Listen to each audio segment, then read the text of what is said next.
Hola,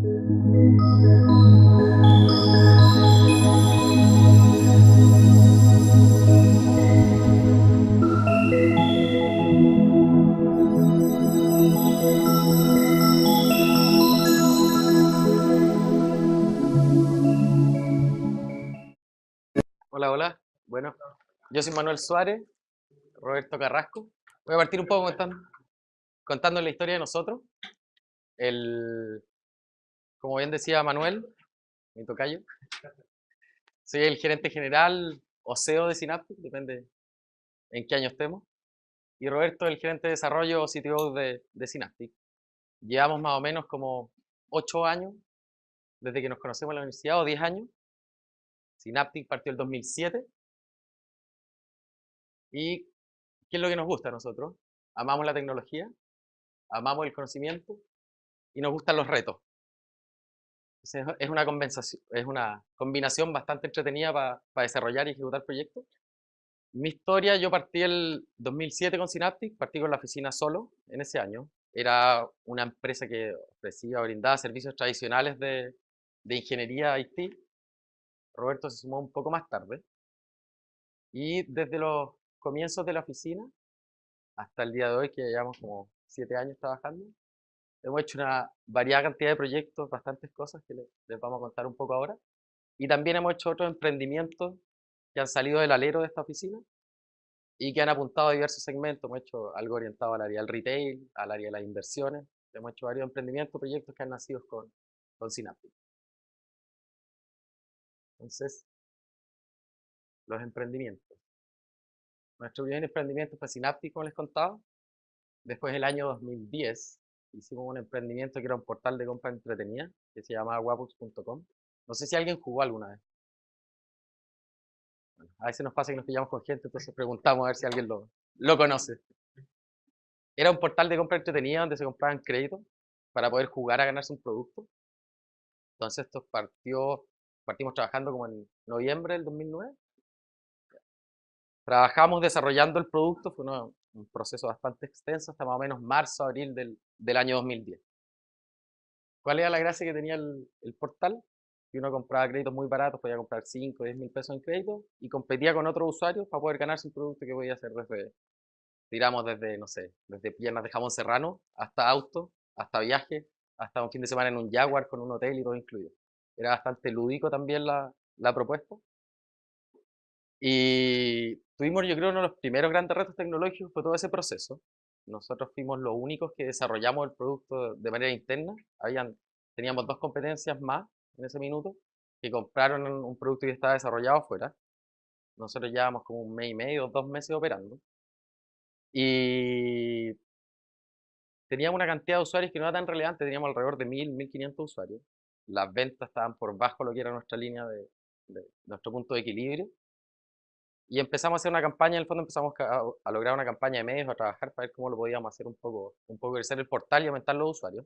Al final todo apuntando a aumentar las ventas. Y se dio que un día domingo en la noche aparecimos el lunes, hace ya 3 años atrás. Y la gracia de la versión el lunes no fue tanto haber aparecido el lunes, fue que la noticia fue la noticia más leída porque el titular decía iPad LCD desde 1000. Entonces, obviamente, al día siguiente, desde ese mismo día a las 11 de la noche, noticia más leída el lunes, y registramos, no me acuerdo, 35.000, 40.000 usuarios en un día. Y, y ahí empezó una vorágine que duró 5 o 6 meses, que fue completamente extenuante.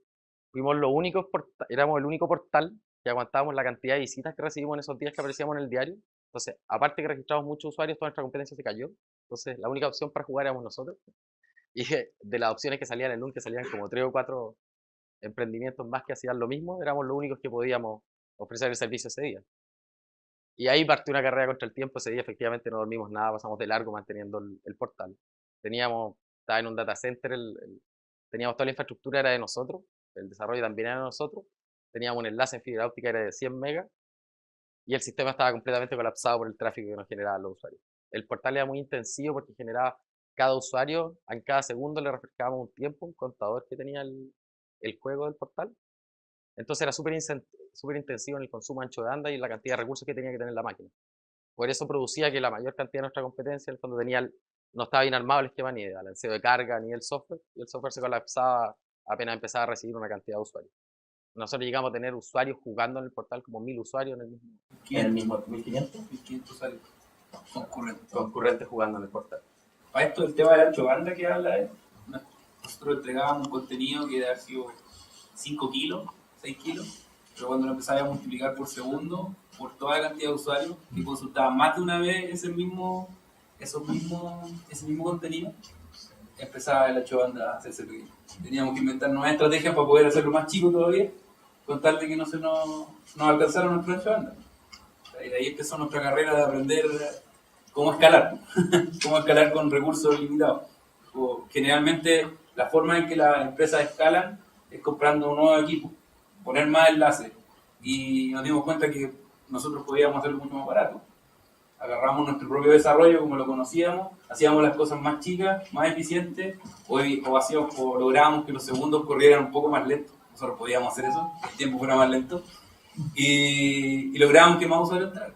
Lo que sí aprendimos es que no importa mucho cuánta planificación uno logre, lo que uno sí tiene que estar dispuesto es estar súper claro que cuando uno lanza un producto, tiene que estar dispuesto a poner toda la fuerza en esos días. No es lo mismo estar pensándolo detrás de un escritorio, que en el momento que sale, la cosa cambia.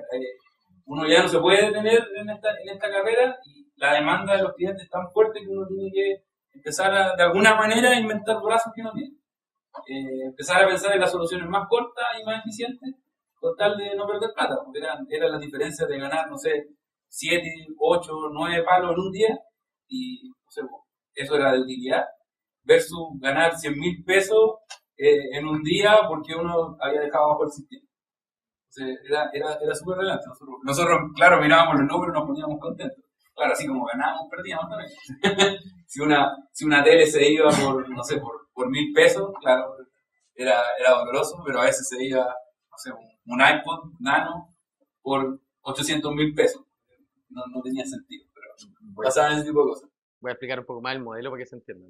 No voy a profundizar tanto en eso, pero tú comprabas créditos para cobrar por un producto, entonces el producto tenía un contador que iba llegando a cero. Si tú ponías un crédito antes de que el reloj llegara a cero, el tiempo volvía a subir. Y después empezaba a disminuir de nuevo. Llegaba otro usuario más y volvía a meter un crédito y el reloj volvía a subir. Entonces, si habían usuarios compitiendo por el producto, el tiempo se hacía, los 30 segundos se hacían eternos. Y nosotros, como ganábamos plata, cada vez que alguien metía un crédito, ganábamos el crédito, pero el valor del producto subía en un peso. Entonces, si había 1000 créditos involucrados, o sea, si hicieron 1000 clics, el producto se iba a ir 1000 pesos. Entonces, la persona que finalmente se lo llevaba muy barata, y nosotros ganábamos por concepto de los créditos. Si lo que yo creo, este proyecto es súper entretenido para nosotros como equipo por varias cosas. Una, desde que nos lanzamos y aparecimos al Meditanto en el diario, no paramos durante 6 meses. Fue tan intensivo y habían cosas que en esa época éramos, hace 4 años, éramos harto menos experimentados que hoy en día. El portal no lo parábamos nunca, operaba 24/7. Entonces tuvimos un portal operando 24/7 durante 6 meses. Y que de repente necesitábamos pasar un cambio de producción y era a las 5 de la mañana y había alguien jugando. Y nosotros le rogábamos a la gente, por favor, dejen de jugar. Y Roberto estaba en el chat y empezaba ya. Miren, si paran de jugar ahora, les prometo que en 20 minutos más les tiro otra tele, pero déjennos pasar a producción. Y empezaban, tenían un chat donde estaba el juego. No entendía lo que. Pero no, seguían jugando. Y bueno, fue un proceso súper entretenido, fue mucho más ligado desde el lado del emprendimiento. Fue súper bueno para nosotros por varias cosas. Una, el crecimiento que tuvo el portal fue exponencial y fue súper rápido. Los números, nosotros vendíamos un día 300.000 pesos diarios y después salimos del diario y vendíamos 10 millones de pesos diarios. Y la primera semana nosotros mirábamos las transacciones de Trustfund que echaban un mito y veíamos todo lo que pasaba y decía, bueno, en 5 años más nos jubilamos, o en uno, ya no tenemos nada más que hacer. Pero el problema, hay algo que nunca medimos en esa época, que una cosa es que llegue la gente a tu sitio y otra cosa es mantenerla. Entonces, lo que nos pasó fue esto, tuvimos una curva así donde llegamos muy arriba con la cantidad de usuarios y de ventas, pero después el descenso fue muy rápido. Entonces pasaron 3 meses o un mes y medio después y quedamos en un punto de equilibrio un poco mayor al inicial, pero igual era bajo lo que necesitábamos. Y ahí empezamos a investigar otro tipo de metodología o cosas que se podían aplicar en el portal, empezamos a leer de gamification, de teoría de juegos, nos empezamos a mezclar con los grupos de los casinos para ver cómo en el fondo jugaban con los jugadores que eran big spender o que gastaban mucho. Y al final la gracia que tenía para el portal nosotros es que al final era como una microeconomía. Piensa que inventabas una moneda virtual que era un crédito, le dabas un valor que era aleatorio y que lo definías tú. Y toda la gente le daba el valor que tú decías que tenía la moneda, pero para ti en realidad era un crédito, no tenía ningún valor real. Y lo que empieza a pasar, o sea, lo que nos empezó a pasar a nosotros, por ejemplo, que teníamos 50.000 usuarios, de los cuales un 1% o un 0,1% tenían aglutinación de la riqueza. Entonces teníamos 50 usuarios que tenían el 90% de los créditos del portal. Entonces nadie quería competir con ellos, si en el fondo tenían todas las monedas, siempre al final a la larga iban a terminar ganando porque tenían mucho más que el resto. Y eso eran los big spenders y eran en el fondo unos adictos al portal. Hay gente que estaba todo el día jugando. Nos bloquearon en varias empresas. Una vez fuimos a dejar los premios cuando se los ganaron a una oficina y nos echaron. Nos pasaron hartas cosas en el proceso que fue divertido, aparte de las trasnochadas y lo que comentaba Roberto. No, y gastaban harto, o sea, de Y 500.000 pesos para arriba, gente.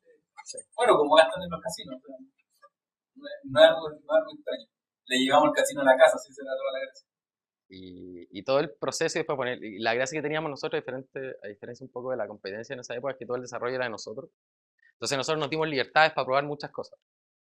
A la semana pusimos un chat, después lo sacábamos, después hacíamos aparecer otro tipo de juegos, nos integrábamos con alguna otra plataforma, Hacíamos regalos. hacíamos regalos, aparecíamos con regalos de créditos, cambiábamos cómo se veía la página, desarrollábamos la aplicación móvil. Hicimos Entonces 5 veces el sitio sí, en el proceso. Cambió la gráfica 5 veces.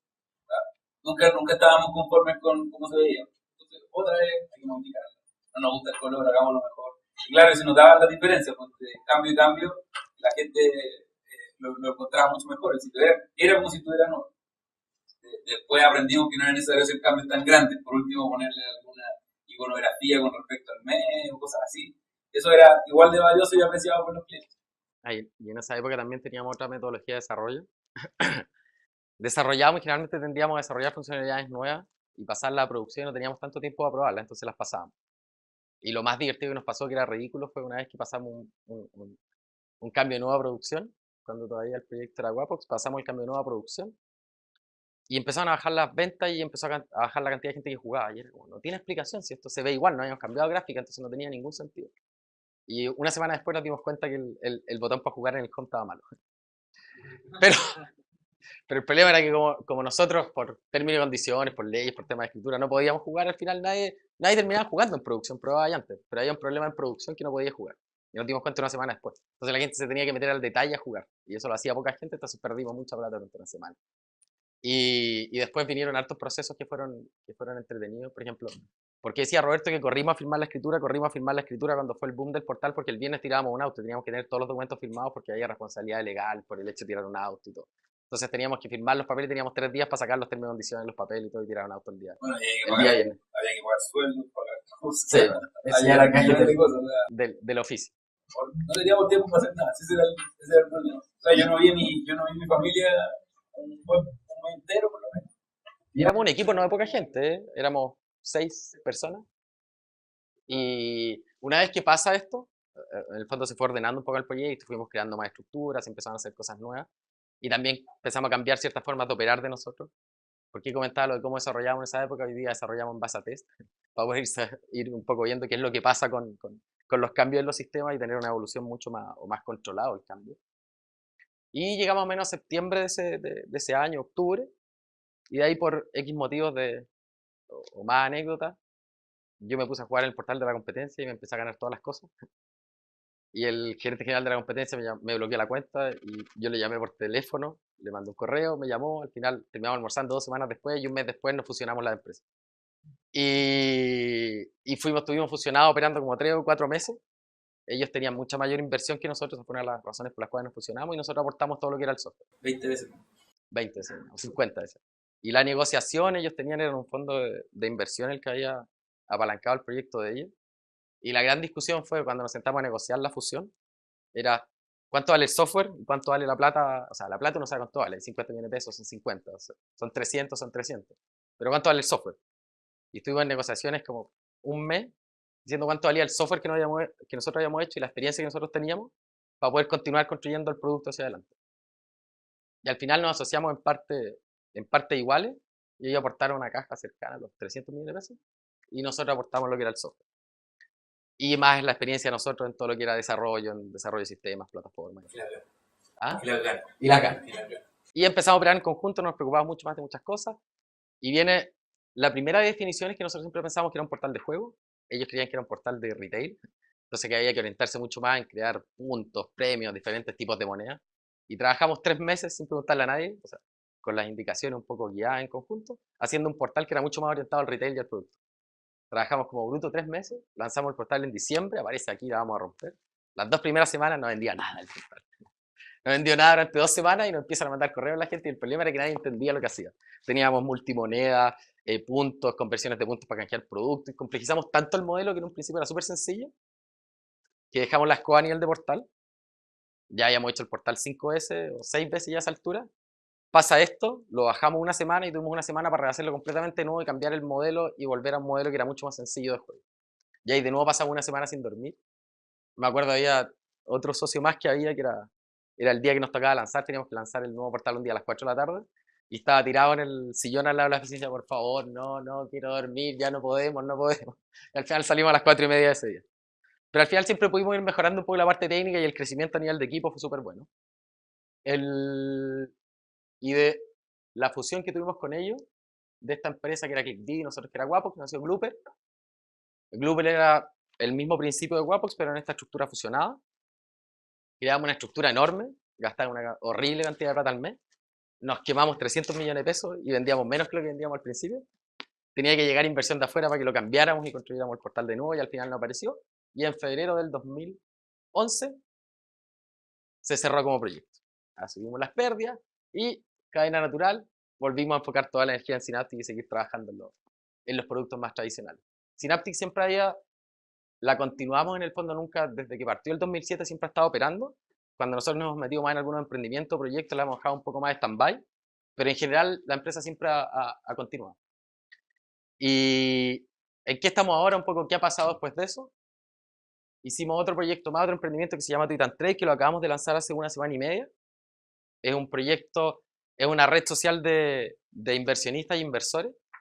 Y lo que busca en el fondo hoy día, si yo soy un profesional y tengo X cantidad de plata, 1 o 2 millones de pesos, y yo busco asesoría para invertir, si yo me voy a los medios tradicionales, trato de buscar asesoría en un banco, trato de buscar asesoría en la Reinvial, generalmente me pasa a un ejecutivo commodity que trata de atender a 10.000 clientes de estos chicos y que les pasa puras asesorías de libro, que al final no sabe si el beneficio es para la corredora o para el cliente final. Entonces una forma de romper eso era crear esta red social que se apoyaba en dos cosas. Una era gente que quisiera invertir y que tuviera una cierta cantidad de recursos para hacerlo, y profesionales que hicieran recomendaciones. Entonces generamos la red social que los une. ¿Cuál es la gracia? Ya un poco aprendido con la experiencia anterior y todo, un poco los errores que habíamos tenido con otros proyectos. Lo hicimos, el modelo es mucho más simple y va mucho más orientado también a que el portal sea agradable, entretenido, tiene mucha teoría de competencia entre los usuarios, ranking de portafolio, quién es el mejor inversionista, yo sigo un inversionista, puedo replicarle los movimientos. Y esto acaba de salir a la luz hace como 2 semanas. Estamos en época de beta ahora. Más adelante se lo vamos a mostrar. Pero ha tenido bastante buenos resultados en las 2 semanas que lleva operando. Ya la idea es lanzarlo masivo en un mes más, una cosa así. Resolver los bugs que piden. Aparte de eso, bueno, Roberto antes de sumarse a Synaptic y empezar a trabajar en los emprendimientos con nosotros, tuvo su propia empresa que también era de ingeniería informática. A full desarrollo. Claro, pero solamente orientada al área de desarrollo. ¿Qué es lo que es Synaptic? Synaptic al final del día nosotros la definimos como una empresa de ingeniería que busca agregarle valor a los clientes. Y siempre tratamos de hacer una construcción que sea iterativa o incremental, basando como punto de partida la necesidad que tiene el cliente. ¿Ya?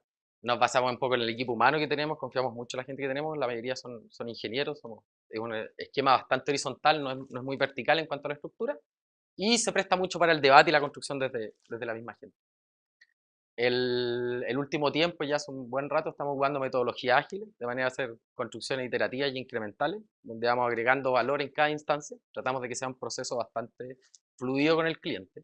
Tradicionalmente la oficina cuando partió, que fue del 2007 más o menos hasta el 2010, vendíamos servicios tradicionales, vendíamos virtualización, vendíamos redes, implementaciones de firewall, monitoreo de infraestructura, seguridad. Habían ingenieros certificados en Cisco, en VMware, en WatchWare, en ¿qué más? En seguridad.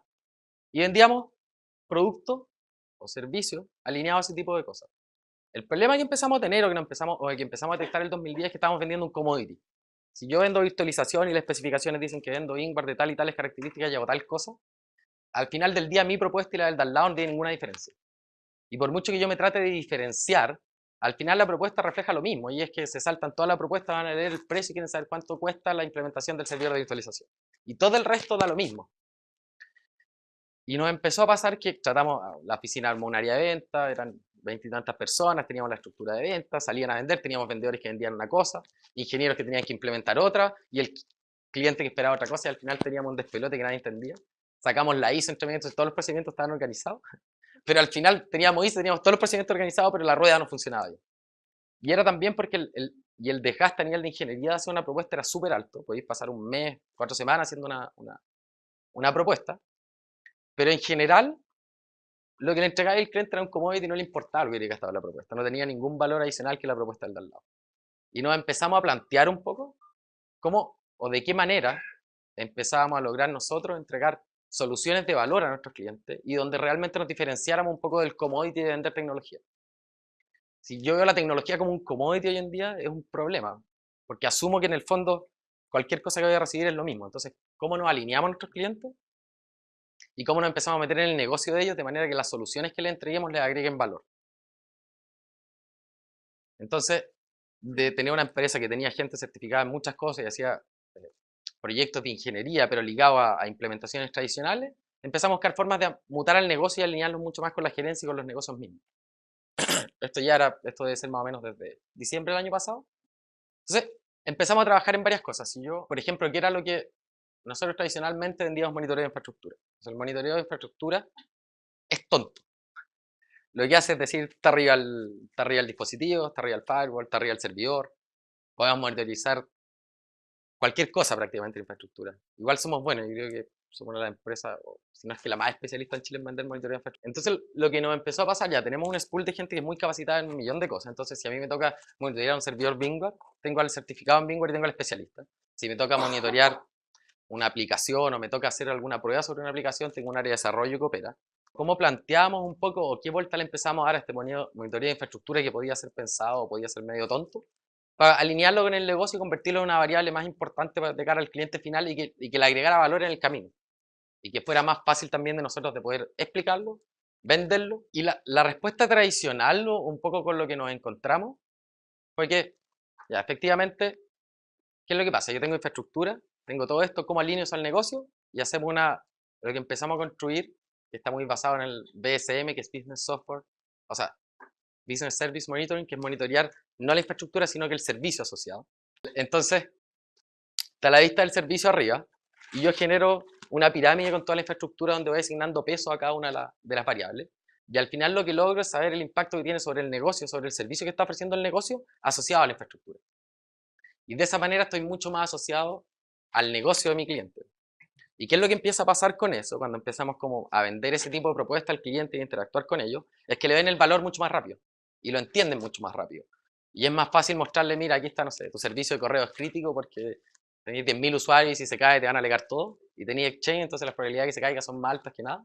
Entonces, hagamos toda la vista, construyamos la pirámide de valor orientada al servicio y de manera que podáis tener efectivamente te monitoreamos toda esta infraestructura, podéis obtener todas esas variables de infraestructura a nivel técnico, pero si no es a nivel técnico, si es a una visión más gerencial o más del usuario final, les interesa saber si está en verde, en rojo o en amarillo.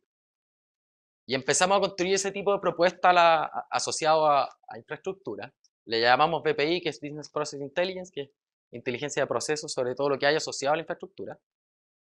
Y empezamos, ya, te vendemos el servicio de infraestructura, de monitoreo de infraestructura, pero nuestra propuesta es ir trabajando contigo y ir construyendo para llegar a darte una vista que sea asociada al negocio de toda la infraestructura, toda la disponibilización de cosas que hay. ¿Qué empezó a pasar también? O en un minuto, todas estas propuestas costosas y estas estructuras complicadas de venta que al final tenía al vendedor que iba a vender y que no entendía lo que vendía y el enjuague de venta y todo eso. Al final desarmamos todo el área de venta, tomamos a los ingenieros y a los mismos técnicos y les dijimos, ya, ahora ustedes tienen que vender sus productos y entender lo que están entregando y cambiamos el proceso de venta. Hoy día el flujo, las propuestas son bien genéricas en el sentido de lo que involucran y lo que hay que hacer. Y vamos a una reunión con un cliente y lo que le decimos, mira, esto es lo que queremos lograr, la forma más fácil es vamos a partir generándote un nodo o un servicio o un valor y anda viendo tú mismo la construcción y el valor que tiene esto para ti. Y vamos construyendo sobre esa base. Entonces, el ciclo de venta es mucho más corto porque empiezan a ver valor o empiezan a ver que le están entregando una herramienta cuando ya lo tienen en el teléfono y puede ver lo que está pasando. El beneficio que siente es mucho más alto que si le estás entregando algo tonto que, no, que en el fondo tiene que esperar. Antes nos pasaba que podíais pasar 3 meses capturando lo que era la infraestructura, podíais pasar 3 meses más viendo cómo lo alineáis con el cliente, al final en 12 meses más teníais el proyecto completo. Y al final ese desgaste de todo el proceso no te aseguraba que cuando los requerimientos, cuando habíais partido, o el tipo de infraestructura era el mismo que tenían al final cuando terminabais la cadena. Entonces, era súper complicado y uno se daba cuenta que en el fondo la línea de comienzo, como no tenía puntos intermedios, sino que era un proyecto global con requerimientos y un escrito, al final lo que llegaba al final no era muchas veces lo que quería, o cambiaban derechamente las gerencias de infraestructura, o cambiaban las gerencias de TI. Como el inicio es como más difuso que el término de un proyecto. En la venta tiene ese problema. Entonces, de hecho, como objetivo lo que apuntamos en el corto plazo, ojalá, es que ya no vendamos más propuestas. Porque al final terminábamos siendo una oficina que hacía propuestas. Gastaba un día, 2 días, una semana en hacer una propuesta, un levantamiento. Uno lanzaba el precio, no pasaba nada, o iban a la competencia y tiraban un presupuesto que tenía otro valor. Hoy día para nosotros es mucho más valioso llegar con el computador, decirle, por ejemplo, con respecto al monitoreo, decirle, dame acceso a tu servidor y yo te lo monitoreo ahora y veamos lo que pasa. Entonces, de hecho nuestro sueño ya no es construir propuestas, sino que entregar la orden de compra. ¿Te gusta esto? Te podemos hacer esto y esto otro, y toma, aquí esto vale. Y de verdad es para que ninguna de las dos partes pierda tiempo. Y si tú veis lo que te van a entregar, es agregar valor inmediatamente. Y hoy día estamos mutando demasiado a ese modelo. Es la única forma que hemos encontrado la gente que le gusta el tema de la metodología ágil, de cómo venderla. Porque generalmente cuando vendimos agilidad nos estamos preocupando de los contratos. En general en agilidad se habla del tema del alcance variable versus una carta Gantt, por ejemplo, que es el caso, que es en la metodología tradicional. Entonces, ¿cómo vender esto? Nosotros le dimos la vuelta. Creemos que el contrato no tiene ningún sentido, empezar a hacer discusiones sobre eso, porque todos los contratos son distintos, incluso en una metodología tradicional. Lo que necesitamos es el compromiso de venta. Que quieran nuestro producto, que quieran trabajar con nosotros. O sea, agilidad vende precisamente eso, vende a las personas. Y vende este proceso de que yo voy a trabajar con el cliente. Y increíblemente cambiamos esta forma de trabajar y hoy día nosotros tenemos reuniones de 1 hora, 2 horas, 3 horas con gerentes generales y tienen toda la disposición para trabajar con nosotros y perder su tiempo, entre comillas perderlo. Ellos son los que dicen, oh, me gusta el botón así, me gusta que diga esto. No sé, uno es lo que generalmente a uno en computación le enseñan que el cliente no sabe lo que quiere, entre comillas. Y por eso uno tiene que hacer estos documentos de especificaciones para definirle lo que quiere. Y la verdad es que en agilidad es al revés. En agilidad uno dice que el cliente sí sabe lo que quiere. Lo que pasa es que uno no es capaz de entenderlo. Entonces, para poder entenderlo, trabajemos juntos. Y los resultados son harto más increíbles. De hecho trabajamos, nadie pierde tiempo porque son horas de trabajo en las que nos juntamos. Probablemente no nos están pagando, pero a mí no me están pidiendo que haga ninguna propuesta. Por lo tanto, en el momento que llego a esa construcción en donde él dice, oye, esto creo que vale tanto, nosotros en eso estamos tratando de ser buenos con el olfato, darnos cuenta en qué momento él ya está dispuesto a pagarnos por lo que le estamos mostrando. Y ha sido mucho antes de lo esperado, o sea, teníamos un flujo planificado y a la segunda reunión el otro ya estaba con los dientes esperando que nosotros pensáramos que podíamos seguir iterando y que no le íbamos a cobrar. Entonces, ¿y cuánto costaba? La gracia es que igual como la relación es transparente, hoy día le podemos decir cuánto cuesta, para dónde va, y tiene mucha más disposición para pagar. En general, más reuniones de trabajo y menos reuniones de negocio en ese sentido. Al final, y en general, o sea, a todo el mundo le puede hablar de un Porsche y le encanta la idea de un Porsche, pero yo creo que si pregunto a todo el mundo si prefieren que le hablen de un Porsche o manejar un Porsche, todo el mundo prefiere manejar un Porsche. Entonces, al final del día, la propuesta cuando le vas entregando herramientas y cuando desarrolláis algo que el mismo minuto puede estarlo viendo en el teléfono, por ejemplo, es súper cómodo y le gusta mucho. Y también nos hemos reído por otras cosas anecdóticas que han pasado. Por ejemplo, lo que decía el gerente general, Roberto, y ahora ya, bueno, ¿cómo se lo valorizamos al final todo lo que estamos haciendo? Bueno, agarren post y pongámoslo en la pared y después elijamos cuál se queda nomás. Entonces ya, tú pon uno, le dijeron al gerente, tú pon otro, nosotros ponemos otro y veamos ahí cuál cortamos medio en el medio.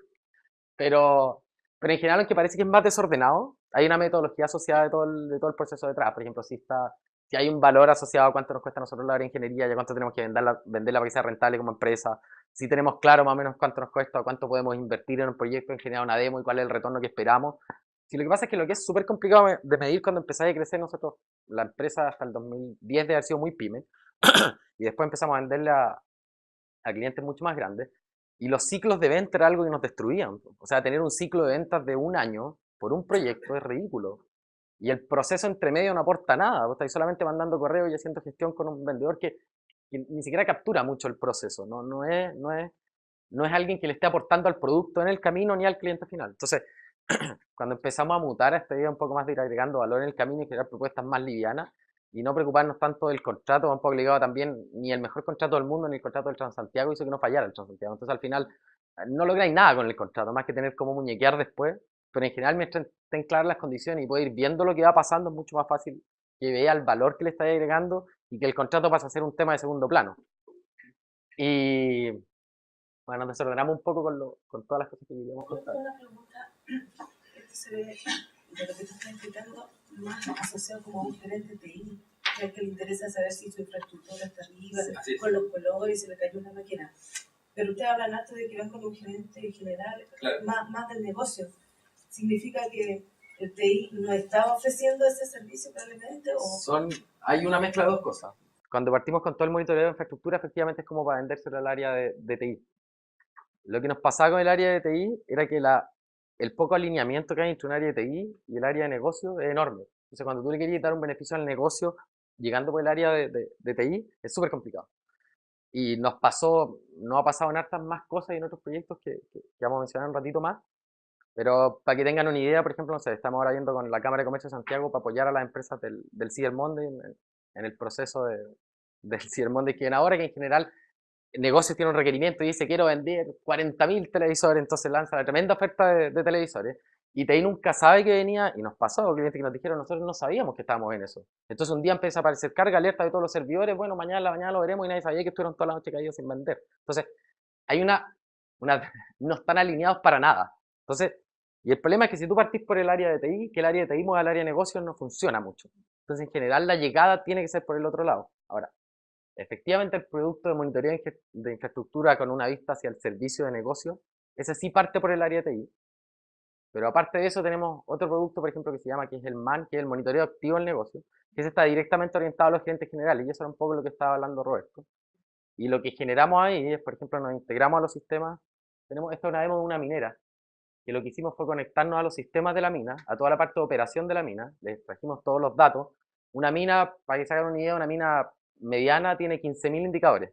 ¿Cuál es el problema cuando tenéis 15.000 indicadores y 15.000 datos? Es que eso no es consumible. Es imposible consumir 15.000 datos. Entonces, ¿qué es lo que tiende a pasar? Que tenéis salas de operaciones donde tenéis sentado un operador que está todo el día apretando escape. Pero si nadie lo mira, si le llega un papel, le llega algo, aprieta escape, todo lo que aparece y da lo mismo al final del día que es lo que pasó. Entonces, ¿cómo transformamos esos 15.000 indicadores en algo alineado al negocio? Era un poco el reto de nosotros. Entonces, ¿cómo tomamos estos datos en bruto? ¿Cómo los procesamos? ¿Cómo generamos información? ¿Y cómo hacemos que la información esté asociada con el negocio?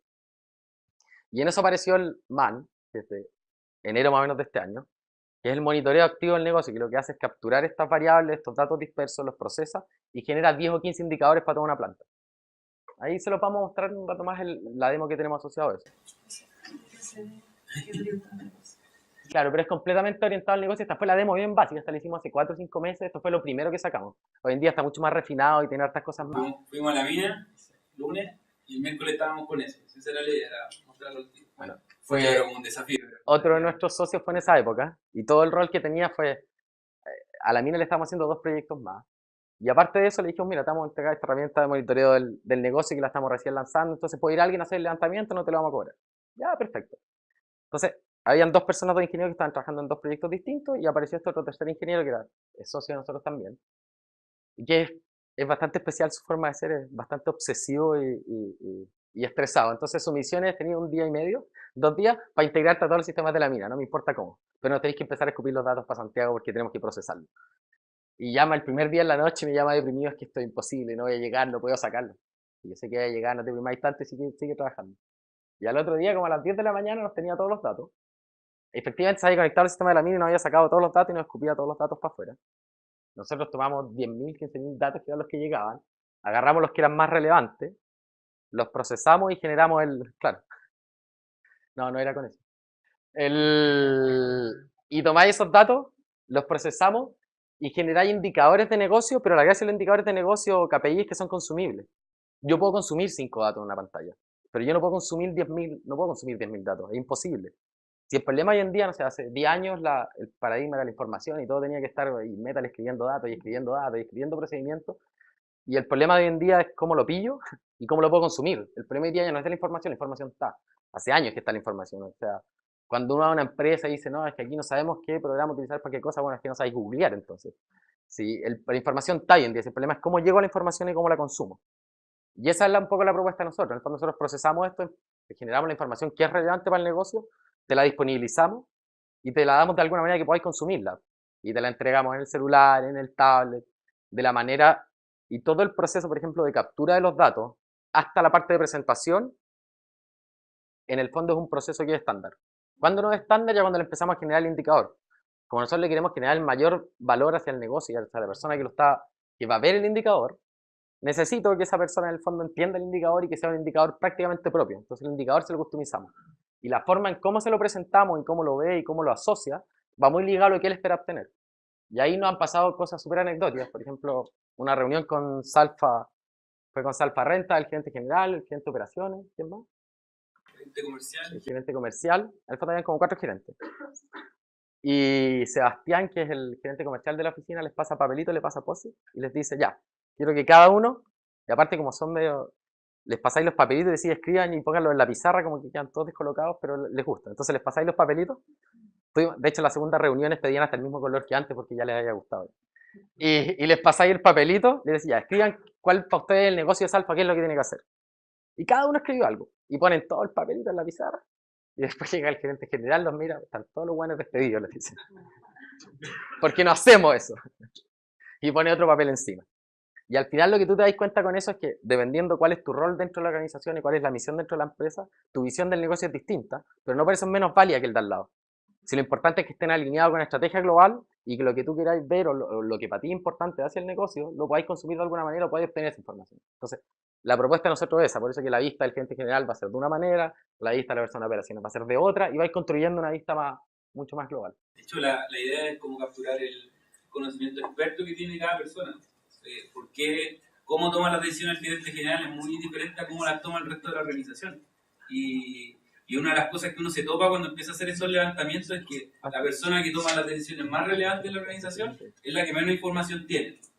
Entonces, la gente de ahí dentro de las organizaciones no se da cuenta de ese problema. O sea, al único que le interesaría, al único que deberían estar dándole herramientas es que el gerente general no se las están dando. Nadie se las está brindando. Solamente le están entregando soluciones estándar que solucionan parte de la cadena productiva dentro de una organización.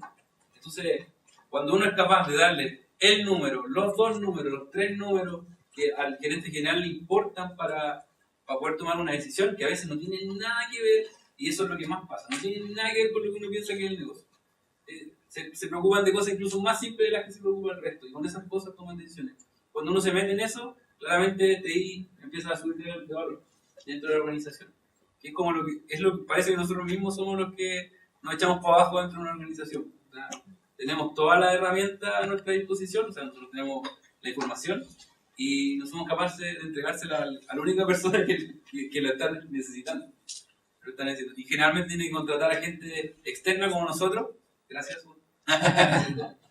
y para que nosotros le demos esa información.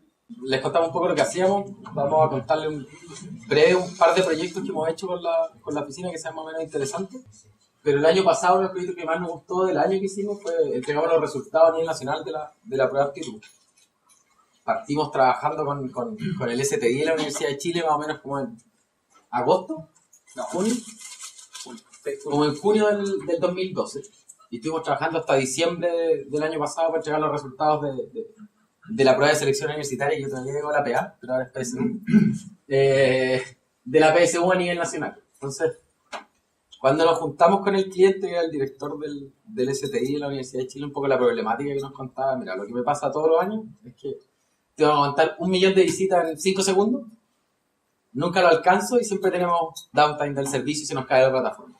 No, de hecho, no sabían cuánta gente... Ellos decían que era 1 millón, esa era la respuesta que nos daban, y que al millón se le colapsaba porque en el fondo dejaba de funcionar el framework. Y entonces, ¿Cuál era la tarea de nosotros? La tarea de nosotros era desarrollar una solución que fuera tanto software como hardware para poder aguantar esta cantidad de consultas que al final se definieron como que teníamos que aguantar 300.000 conexiones en 3 segundos, 2 segundos, una cosa así. Partimos trabajando como en agosto, sí partimos trabajando. Estuvo Mauricio y Roberto básicamente diseñando todo lo que era la solución. Y fue un proceso bien entretenido porque yo les voy a contar más macro y Roberto le explica cosas más técnicas. Pero, por ejemplo, partimos con el proyecto y los reacios que eran internamente a que hiciéramos cosas un poco más distintas era súper fuerte. Entonces tuvimos hartos problemas, sobre todo en los inicios del proyecto, para tratar de que probaran cosas distintas. El comienzo, originalmente, íbamos a tomar la infraestructura de ellos de Ingway y íbamos a hacer una solución asociada a toda la virtualización que ellos tenían con balanceadores de carga, pero ocupando la infraestructura de la misma universidad. Y todo el proyecto se iba a hacer con la infraestructura de virtualización de ellos, que era Ingway, más un desarrollo de software de nosotros. Trabajamos en eso y se hizo la primera versión del software como hasta noviembre de ese año. Y después lo que pasó era que nosotros les proponíamos que probaran Amazon como solución para el proyecto de entregar los resultados. Para nosotros tiene todo el sentido por varias cosas. Una, son procesos súper contenidos donde tú tenés muchos usuarios, pero en un día. Básicamente son 5 minutos, o sea, son 5 segundos, pero dejáis la infraestructura arriba un medio mes. Entonces, gastar en infraestructura para ocuparla 5 días no tiene ningún sentido. Entonces, hay un plan incluso económico del lado de nosotros que no le encontramos sentido a gastarlo. Aparte de eso, siempre, o sea, para efectos prácticos de uno que contrata infraestructura sobre demanda en Amazon es infinita. O sea, los recursos que podéis pedir son infinitos para los niveles que uno necesita. Siempre va a ser más grande que lo que puede destinar la universidad. Entonces, partimos conversando el año pasado, habían levantado 30 máquinas virtuales, 25 máquinas virtuales para entregar los resultados, y se le había colapsado el sistema. Entonces, hicimos la primera solución en virtualización, que fue en VMware, que fue una mezcla de software y de hardware. La cosa que a mí lo que más me gustó, desde el lado un poco menos técnico y más como entretenido, no, más entretenido sobre el sistema, era que una de las cosas que hicieron era que tú te conectabas, colocabas tu root y había una sola conexión. El resultado era encriptado, pero el resultado del puntaje ya te lo entregábamos. Entonces, cuando metías el captcha, si el captcha era el correcto, el captcha desencriptaba el resultado. Entonces, ¿cuál era la gracia de eso? Que al final era una conexión por un usuario, cuando llegaba, nos metía su root y le mandábamos el resultado al tiro y no nos generaba más carga después hacia adelante. Claro, y no nos generaba más carga a nosotros desde el lado del servidor. Entonces, ya eso nos disminuyó harto la carga. Y después lo divertido fue probarlo. Y el mayor esfuerzo fue poder hacer las pruebas y replicar 1.000.000 de conexiones. O sea, no es tan fácil generar 1.000.000 de conexiones. De hecho, toda la infraestructura de nosotros, más sumado a varios clientes que les pedimos que nos prestaran la infraestructura de ellos, colapsamos como a 10 y no llegamos al 1.000.000 de conexiones. No subieron.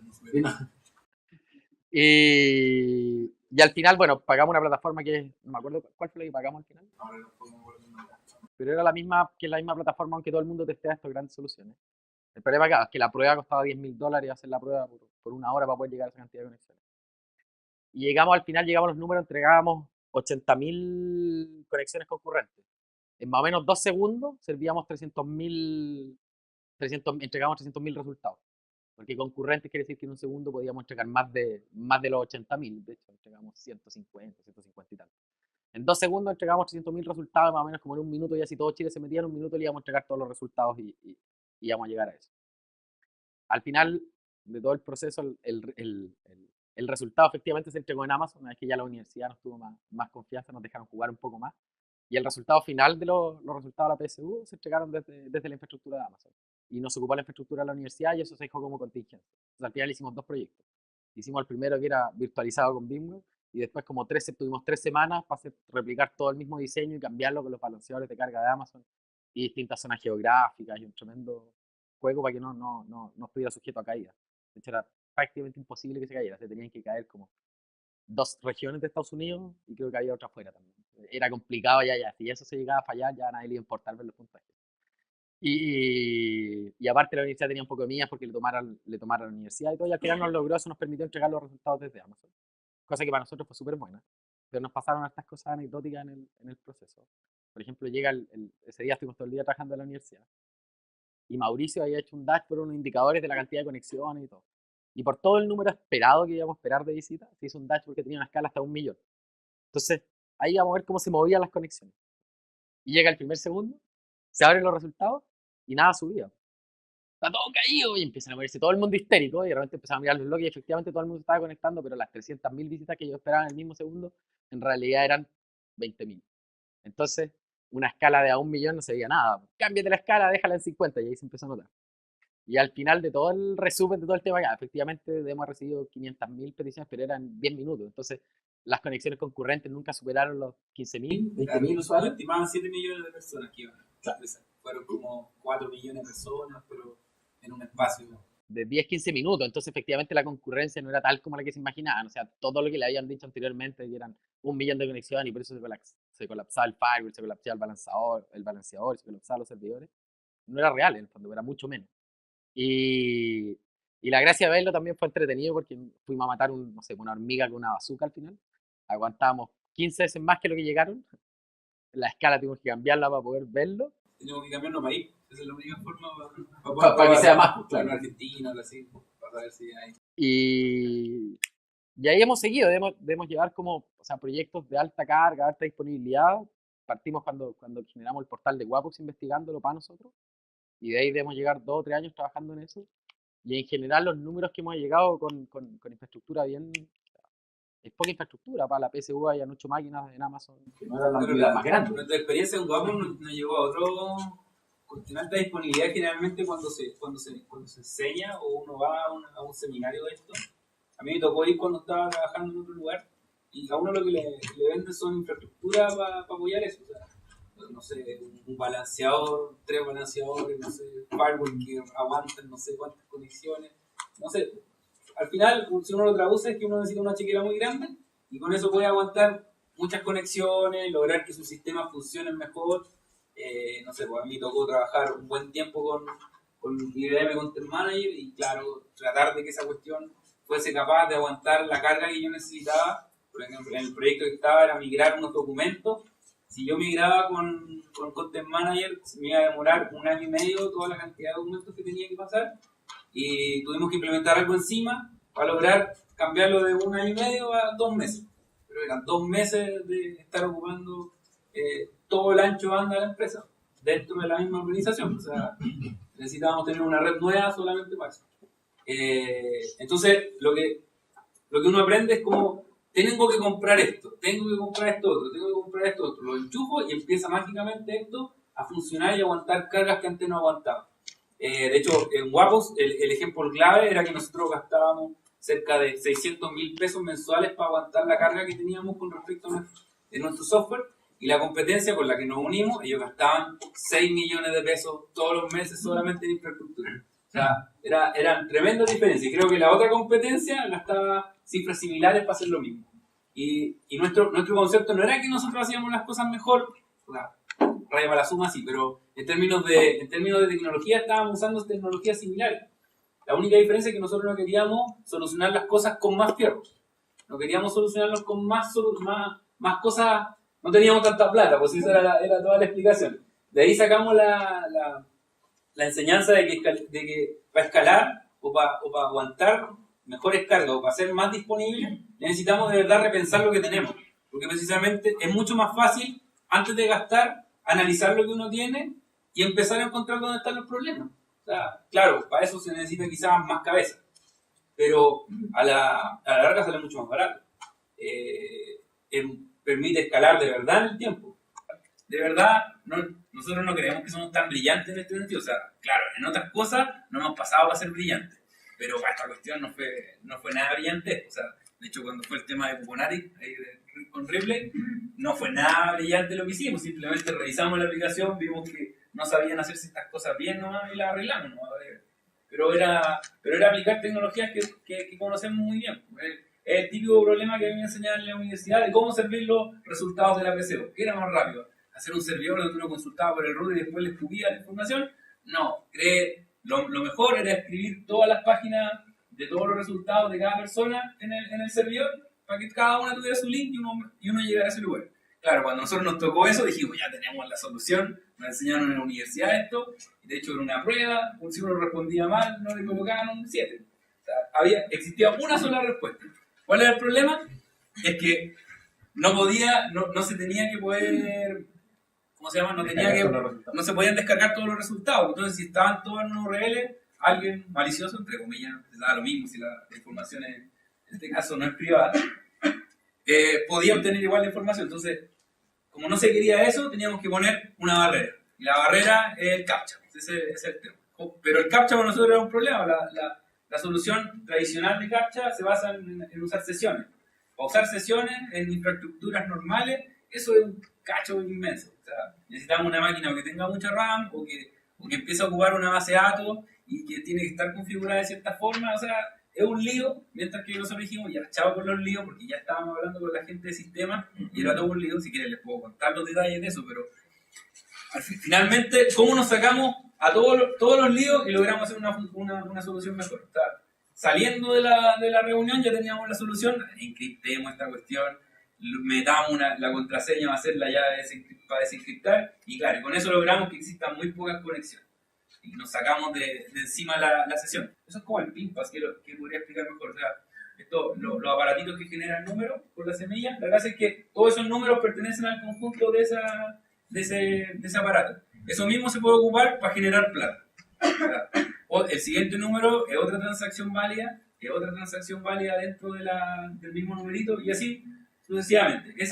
Ese tipo de pensadas que son las que uno necesita empezar a aplicar en estas cosas. O sea, aquí, por ejemplo, a mí, para que entiendan por qué yo sufrí tanto, yo presenté un documento con 5 soluciones distintas, donde evalué las soluciones que ellos tenían, que respondían cierta cantidad, versus las que yo estaba proponiendo, y en una línea, y empezaba a mostrar los gráficos.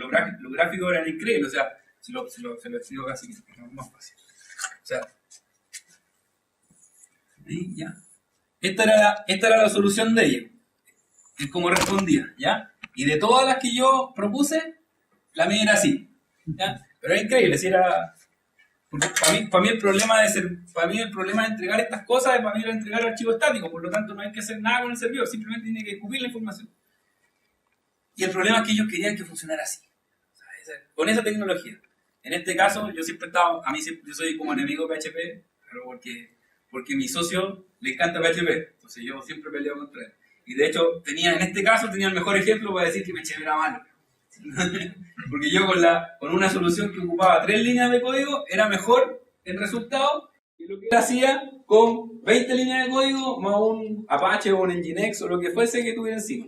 De hecho, tenía que ocupar más tecnología para lograr números decentes. Lo peor de todo es que tuvimos que hacer las 5 soluciones. Porque efectivamente se hicieron, para poder probar y mostrar los números, que fue ridículo, en vez de implementar una sola solución con la recomendación. Como no te creían, hubo que hacer las 5 y probarlas. Y al final querían la peor. Eso era lo peor, porque eso sí lo podían manejar. Entonces, de ahí apareció todo esto de cómo lograr que PHP funcionase más rápido.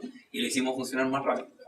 Bastante más rápido de lo normal. O sea, compilamos PHP encima, el código, o sea, empezamos a ocupar cosas extrañas, pero nunca tan raras. O sea, de verdad mi socio, el que no está acá, él es obsesivo. Entonces, si era necesario que, no sé, pues si el archivo entregaba, no sé, 4500 bytes, voy a tratar de que tenga 2 menos, 8 menos, lo que menos pueda. O sea, él trataba de achicar lo más posible.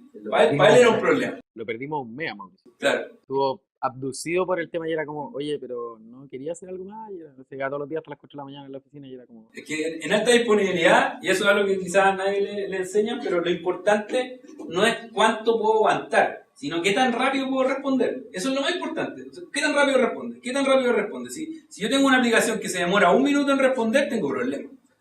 Tengo problemas serios. Lo único importante es responder rápido. Independiente de cuánta información. Independiente de cuánto. Si eso cuando uno cambia el switch y se da cuenta de eso, claro, ahí uno empieza a darse cuenta que lo único que tiene que hacer es empezar a usar la cabeza para hacer alta disponibilidad. Y a todo el mundo le empieza a cuadrar. No, tu problema es que esto es muy lento. Entonces, como esa podría ser el aprendizaje de alta disponibilidad que tuvimos ya en varias ocasiones. O sea, lo único que estamos con el reloj en la mano y nos damos cuenta, mira, tu cuestión es demasiado lenta. Y para algunos que han llevado meses desarrollando y que uno le diga que es lenta, pero no le decimos que es mala, simplemente le decimos que es lenta. Entonces, y le podemos demostrar que lo peor es que como usan tecnología, por eso yo no digo tecnologías malas, sino digo tecnologías menos modernas, Cuando yo pongo, simplemente cambio la tecnología, sin cambiarles nada de código, y empiezan a ver los resultados, claramente, o sea, eso me paga la boleta de ese día. Y lo único que hice fue instalar otro software, y ellos aprendieron en la pasada algo nuevo. Eso es lo que hace vender precisamente el tema de la alta disponibilidad, o sea, que nadie les venda más infraestructura para hacer alta disponibilidad. De verdad lo que hay que hacer es concentrarse en el número, que es qué tan rápido estoy respondiendo. Y después ustedes escalen. O sea, si ya llegan a un límite de que no puedo responder más rápido, empiezan a escalar. Pero no antes de eso.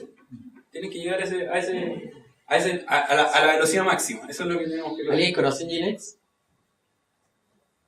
Como servidor de... Pero todos conocen Apache. Sí. Bueno, también conocen IIS. Bueno, nosotros generalmente, cuando al lugar que vamos, sacamos Apache o sacamos IIS y empezamos a montar Nginx encima. Porque la velocidad, pero no reemplazando el resto, sino lo que pasa es que uno de los problemas que todo el mundo tiene en sus servicios web es que sirve archivos estáticos con estas herramientas. Y estas herramientas son 14 veces más lentas. Y 14 veces más lentas. O sea, piensa en un sitio web. ¿Cuántas imágenes tiene en general?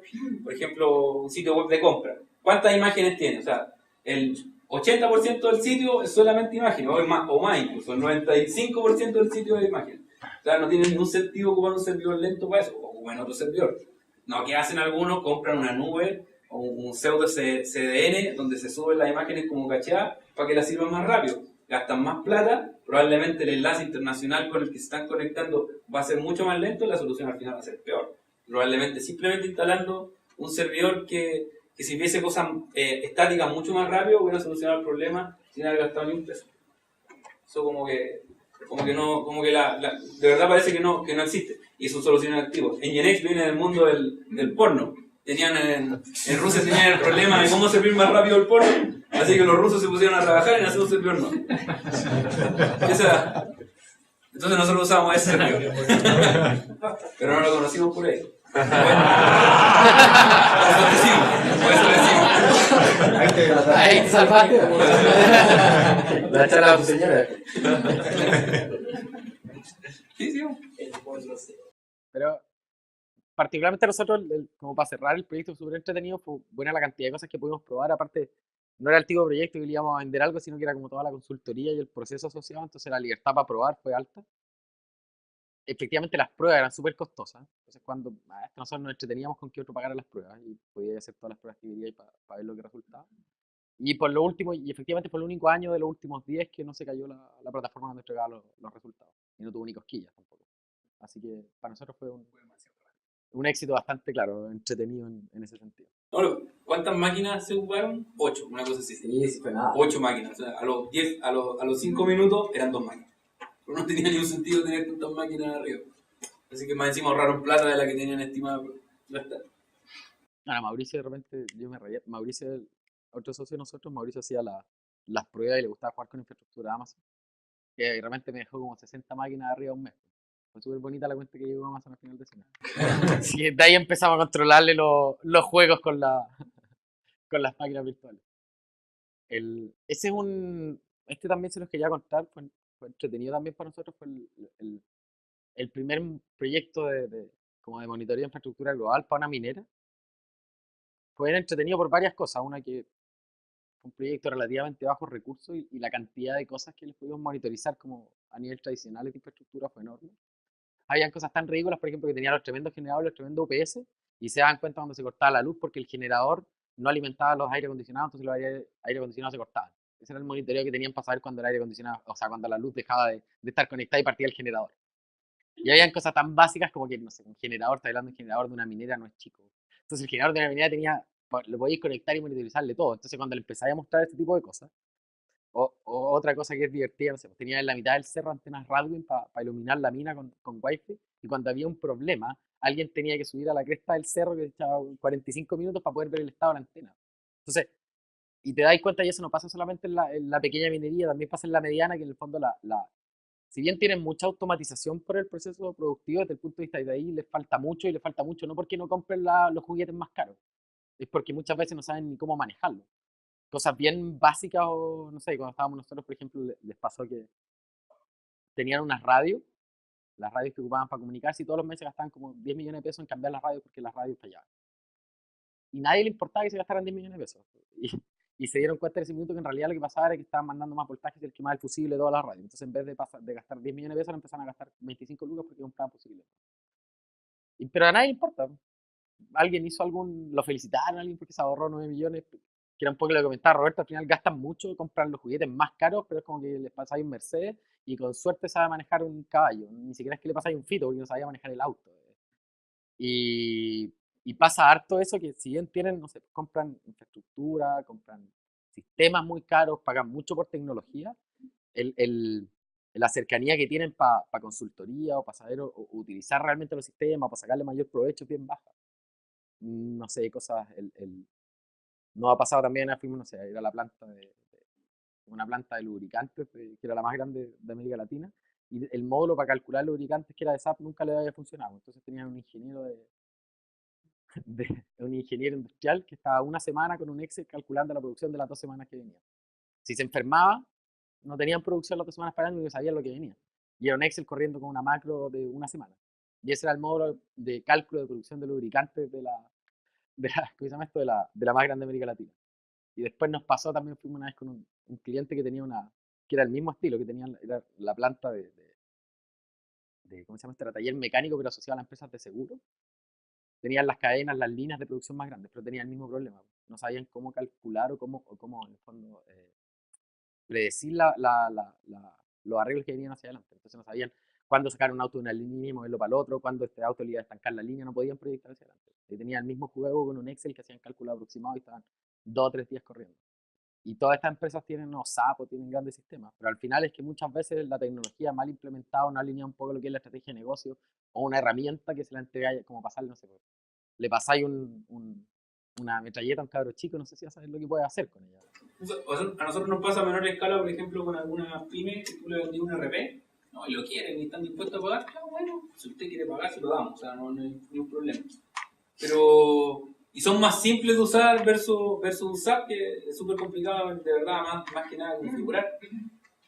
Tú se lo entregáis, pero pueden pasar 3 meses antes de que sepan ingresar al sistema, o sea, porque el proceso de entenderlo es complicado, o sea, y tú le entregas el software, te están pidiendo, véndeme el software, y uno sabe que es un error, o sea, aparte que uno ya le dice, no sé, pues nosotros nos pasó con el tema que teníamos le estábamos vendiendo un RP a un mate, entonces el Manuel en la cara le dice, es que nosotros somos muy caros para ti. Entonces, el gallo de la billetera en la tarjeta de crédito debe haber tenido más plata que nosotros de toda la facturación del año. Y ellos querían el software y pagarlo, ¿no? Pero 3 meses se demoraron en entender recién cómo se hacía en parte el proceso de compra. O sea, hasta el día de hoy no son capaces de manejar el sistema completo y nosotros ya se lo entregamos hace mucho tiempo. Que tenía una variante, sí. Lo que pasa es que ellos estaban partiendo de un emprendimiento. Y cuando tú partís de un emprendimiento, la definición es que no partís con muchas lucas. Entonces, no hay parado ni siquiera el local todavía y te vas a gastar 20 y tantos, 30 millones de pesos en una IRP y todavía no tenés ni siquiera la gente que la va a ocupar. Entonces, para mí no era, mentalmente yo no sentía que le estaba agregando ningún valor al negocio y le traté de explicar eso. Le dije, encuentro que es muy caro que nos pagué a nosotros para esta etapa cuando tenéis sistemas web que valen 50 lucas mensuales y van a servir para el principio. Y faltó que le dijera que no tenía plata y fue como que se obsesionó y de ahí no hubo caso y al final nos pagó lo que pedíamos. Fue ridículo. Para mí mi punto va por el lado de que generalmente, y todos los que trabajamos en TI, nos pasa que pasa este desconocimiento incluso de la gerencia o de la alta gerencia que piensan que van a solucionar los problemas de TI pasando más plata y pagando más plata en producto. Cómprate eso que va a ser mejor. De verdad, hablando, la gente siempre discute el tema de que estos, no sé, IBM o Sonda u otros tienen más espalda y por eso tiene más sentido contratarlos.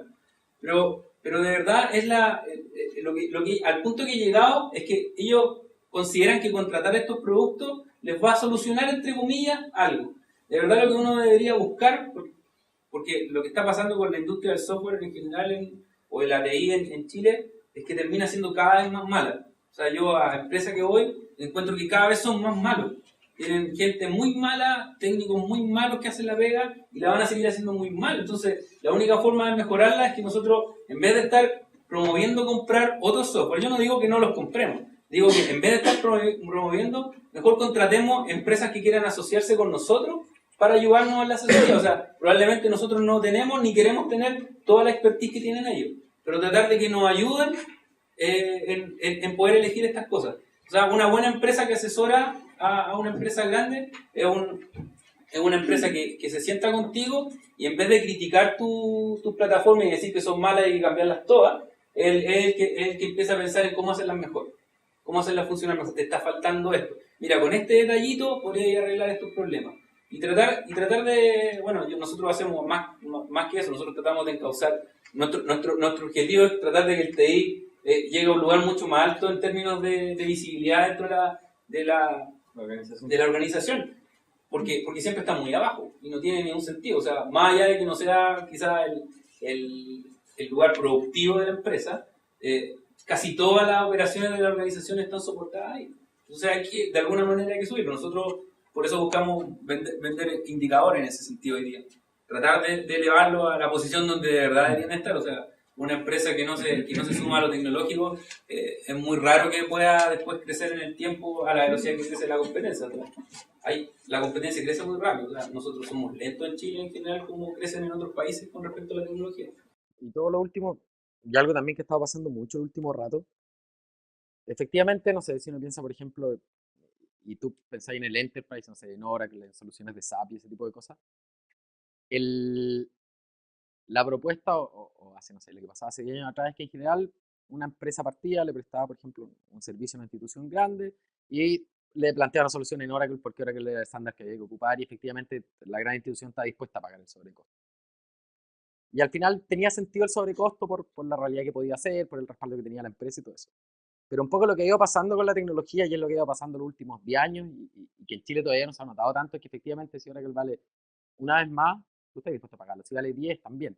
Pero cuando vale 1000 veces más y ya el beneficio que tenéis no es tan real, ¿y qué es lo que empieza a pasar? Que esta empresa, ya era lo que salía el último estudio que hicieron, no sé si fue en Stanford y todo, lo que empieza a pasar es que esta gran empresa que vendía la solución en Oracle deja de ser competitiva, porque en el fondo ya el tipo de costo que tenía asociado a la solución ya es inmantenible, porque si aparece el Bitcoin, entonces aparece un tipo de moneda que revoluciona un poco la industria. ¿Qué es lo que empieza a pasar? O sea, los bancos están todos preocupados y por eso empezaron a estar entrando normal en Estados Unidos, porque en la medida en que los desaparezcan como intermediarios se van a ir todos a la cresta.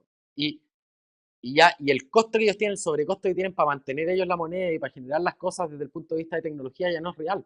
Aparece otro que inventa una moneda y que el sobrecosto que tiene ocupando otro tipo de tecnología y todo eso 100 veces más bajo. Dejáis de ser competitivos. Por eso decían que el gran reto que pasaba en tecnología de ahora y hacia adelante es que en el fondo hace o sea, lo que pasa hoy en día es que en el fondo hoy día, si no empezáis a mutar rápido y no empezáis en el fondo a darte cuenta que el negocio hoy día del consumidor final es a la nube y que tienen que ser tecnologías mucho más escalables y tecnologías más livianas y seguir operando de la manera un poco como el Enterprise y dejáis de ser competitivos, que es lo que siempre han tenido, o sea, por el problema que tuvieron cuando vino la crisis de Estados Unidos y todas estas grandes empresas, la Ford y todo empezaron a tener problemas económicos porque tenían una tremenda estructura que solventar y vendían al final, nunca fueron preocupados de ser óptimos o hacer un buen proceso en el camino.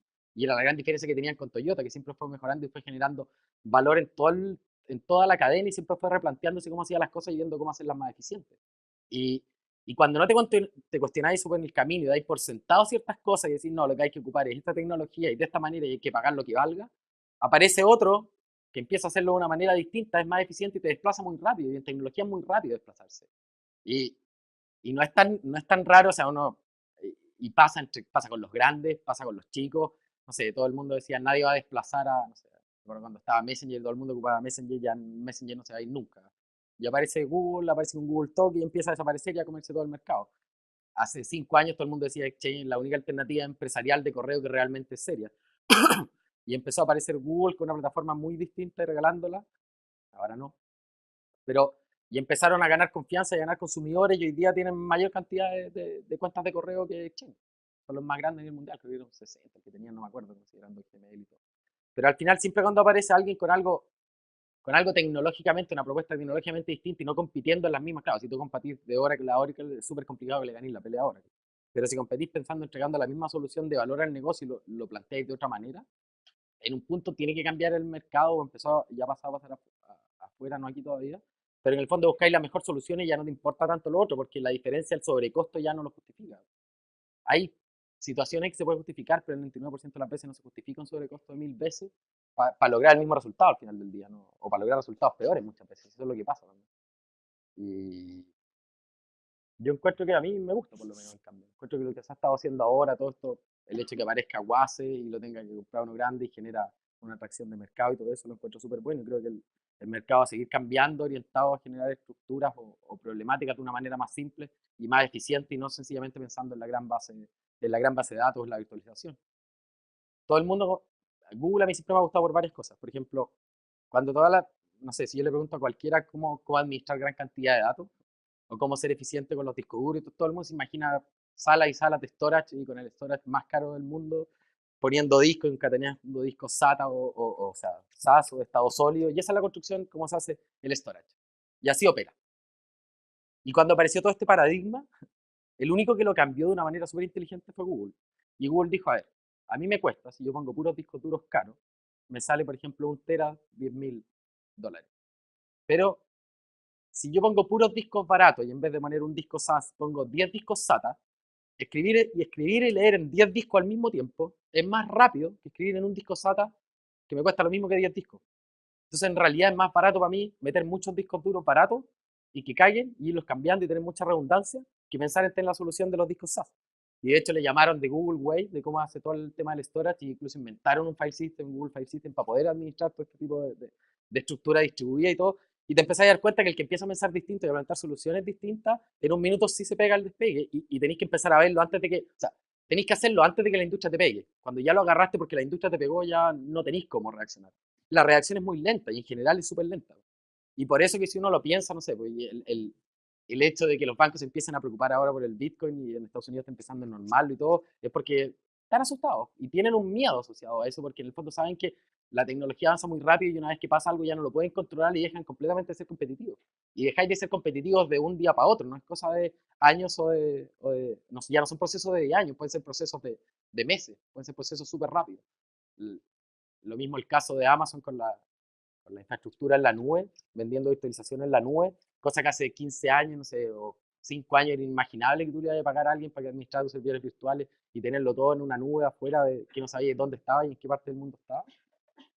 Hoy día, no sé, el último estudio de Gartner del 2012 puso a Amazon como infraestructura, como cloud puntero y pionero en todo el mundo. En el cuadrante mágico salía disparado. Entonces, los paradigmas han cambiado. Ha cambiado la forma en que la gente enfrenta las cosas y ha cambiado cómo se hacen las soluciones.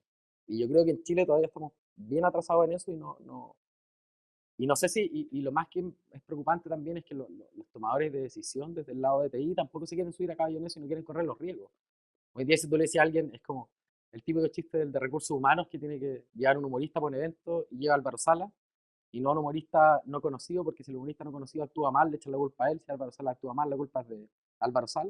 El mismo caso, no sé, pues relación cliente-proveedor. Si Sonda hace el proyecto de Transantiago y el proyecto de Transantiago sale mal, no es culpa de Transantiago, es culpa de Sonda. Y toda la culpa es de Sonda. Entonces, siempre buscan cómo taparse y tener a quien echarle la culpa. Al fondo están más preocupados de cuidar el cargo que de hacer bien la pega. Es que saben que el proyecto de partida ya saben que va a fracasar el proyecto. Ese es como el problema. O sea, la encuesta, la estadística esta que existe de los proyectos de software exitosos, hay un 79% fracasa. Es horrible el número. Y entonces una de las cosas que siempre se propone hoy en día, la forma más barata de hacerlo es, ya sigan haciendo las cosas como las hacen, pero nosotros seamos más astutos. O sea, agarremos un pedazo de presupuesto, un pedazo pequeño, y hagamos de todo lo que tenemos que hacer, hagamos algo chiquitito que demore poco tiempo en hacer. O sea, además que ustedes son capaces de agarrar un proyecto y dividirlo en muchos pedazos y empezar a llamar a algún proveedor para que le haga solamente ese pedazo. Ustedes mismos realizar esa mejora. La probabilidad de que ese sea más exitoso es mucho más alto que de todos los proyectos. O sea, la gran empresas chicas incluso, lo único que quieren son proyectos grandes. Por favor, hacen el presupuesto que hagan todas las cosas. Esa cuestión va a fracasar sin duda. O sea, hay tantos otros factores que no consideramos cuando generamos un proyecto. O sea, yo mismo que ya he hecho bastantes proyectos y he hecho bastantes cotizaciones y varios planes, o sea, me equivoco siempre. O sea, la única forma de no equivocarme es poniéndolo más chico. Agarro el proyecto y lo hago chico. O sea, en una gerencia TI, lo más astuto es empezar a tratar de hacer proyectos chicos. No lo hagan todos, chicos, pero hagan algunos. Les Aunque sea una aseguro hipótesis. les aseguro que se van a ganar las medallas inmediatamente. O sea, es así. O sea, ustedes pueden tener mucho más control de ese proyecto. Y sobre todo si dicen, no, dieron 2 semanas que me entreguen una solución. O sea, aún mejor está. Lleno si la quieren jugar con una empresa que esté recién partiendo, es mucho mejor. O sea, la tecnología que van a poder obtener de ellos es muy alta y los van a poder traer casi gratis a trabajar con ustedes, porque van a sentir que están trabajando con una empresa grande y se sienten tan bien que entonces están dispuestos a recibir unos planes y trabajar sin parar. Pero ustedes van a ganar conocimiento importante y van a resolver quizás algunos de los problemas. O sea, nosotros así nos estamos vendiendo hoy día, nos estamos vendiendo como tratando de solucionar un problema. O sea, llegamos, hablamos una conversación y empezamos a tratar de sacar la información hasta que nos dicen de verdad lo que les está doliendo. No sé, la cadena del baño no se tira automáticamente. Entonces necesitamos eso. Por ejemplo, hoy día el tema de la producción, necesitamos que ese formulario exista. Pero era algo que en la primera reunión nos decían, no, eso no se preocupen porque pronto va a estar y si lo hacen se va a perder. Nosotros, no, pero no importa, si nosotros somos buena onda contigo, te lo vamos a regalar. O sea, desde el punto de vista, claro, no hay empresas como nosotros que estén dispuestas a regalar. ¿Ya? Pero ustedes pueden ser del otro lado. Hagan, oye, ustedes chiquillos, yo sé que están partiendo, deben ser buenos, hagan un proyecto más pequeño, que considere estas cosas. Tiene mucha más probabilidad de lograr en un año completo lograr una buena cantidad de proyectos completos terminados. Probablemente muchos de sus problemas terminados. Yo me acuerdo la Chile, el STI, 49 proyectos, una cosa así. O sea, ellos tienen en carpeta desde el año pasado 49 proyectos por terminar. O sea, terminó el año y todavía seguían teniendo, no sé, eran 54, terminaron 49. O sea, a nosotros nos iban a contratar para hacer 24 de esos proyectos. O sea, tratar de solucionar el problema de todas las cosas que tienen sin resolver. O sea, sin duda, en cada empresa que ustedes tienen, deben tener un problema. Es muy fácil en ese sentido estar fracasado. Lo que pasa es que asumimos como el fracaso virtual. Y no piensen que su gente va a mejorar mágicamente. O sea, la mejor forma de que mejore la gente dentro de nuestra organización es trayendo gente de afuera que nos enseñe cómo se hace la pega. O sea, y uno les transfiere todo el conocimiento de que no les importa, cómo funciona mi negocio. No me interesa tu botón bonito, lo que me interesa es que muestre este número. O sea, ese tipo de cosas que el que viene recién llegando no sabe. Y no tiene por qué saber. O sea, yo aprecio la tecnología, me gustan ciertos tipos de tecnología, pero independiente de eso, al otro gallo le gustaba la otra tecnología. Y quería que nosotros le hiciéramos una solución. O sea, logramos hacer algo normal. Pero en realidad él sabía por qué, porque él tenía que mantenerlo después. Él tenía que volver a levantarlo otra vez. Y no tenía las competencias de él. Entonces, por favor, hazme algo bueno. Yo sé que lo va a poder lograr. Yo le dije, no, pero no importa. Pero eso era necesario y aprendieron cosas nuevas. O sea, de hecho, llegaron al punto de poder evaluar y decir, o sea, lo que era impensable, que Amazon lo pudiera meter en la universidad. O sea, esa fue una decisión mucho más complicada. De hecho, desde el punto de vista estratégico, para ellos era mucho mejor eso. O sea, a largo plazo les permitía ahorrarse costos con respecto a la infraestructura que querían comprar. O sea, detuvieron sin duda varios proyectos de infraestructura porque ya tenían otra solución que habían probado. ¿Pregunta? ¿Duda? ¿Comentario? ¿Crítica?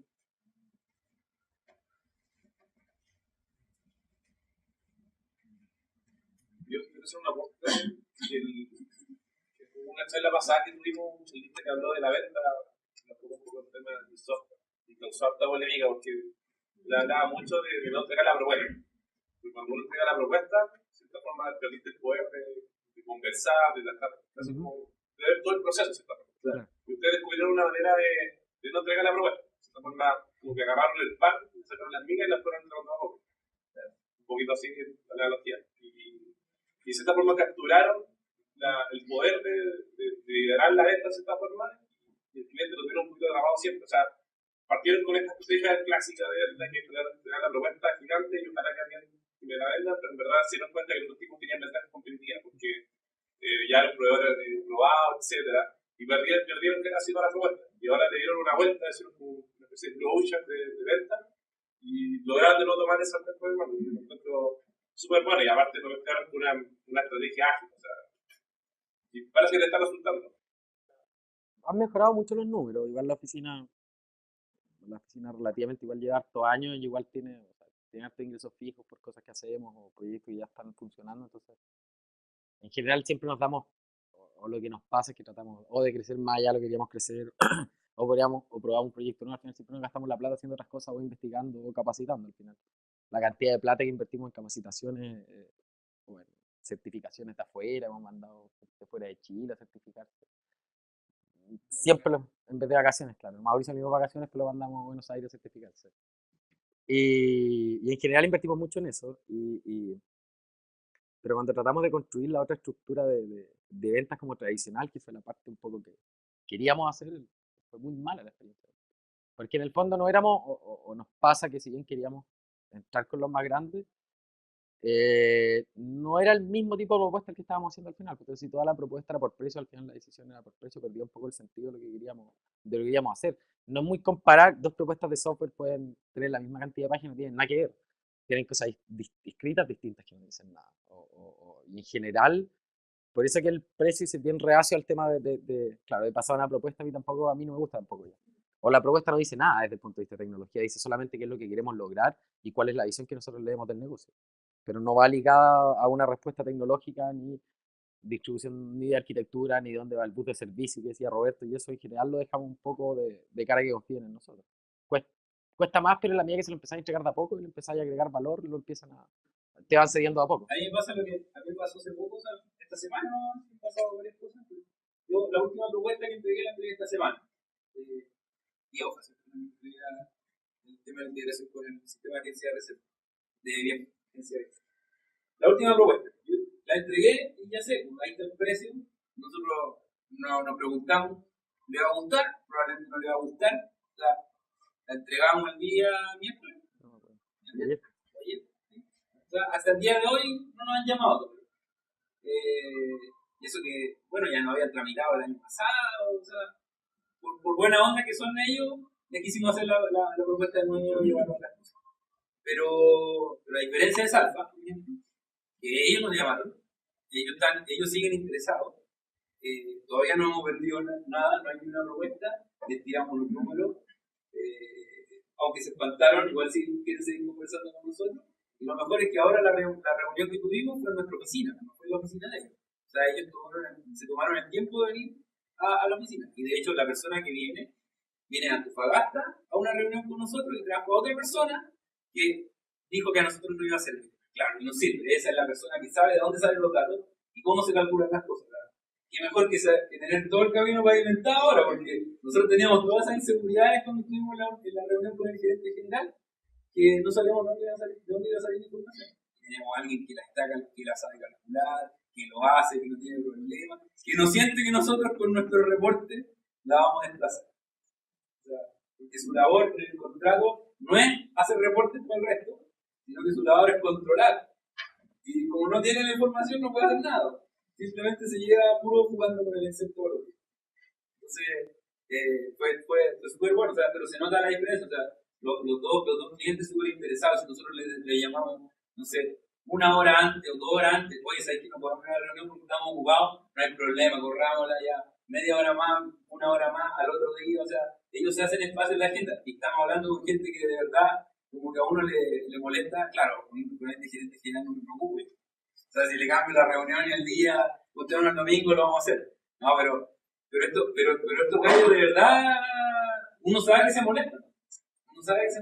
Pero en este caso está totalmente dispuesto. O sea, eso, en ese sentido, el valor está súper claro. O sea, claro, uno tiene el sartén agarrado en este caso, pero siento que el otro gallo también lo siente. Que tiene que estar insistiendo. Es como, siento que estamos compartiendo la responsabilidad del proyecto SAP.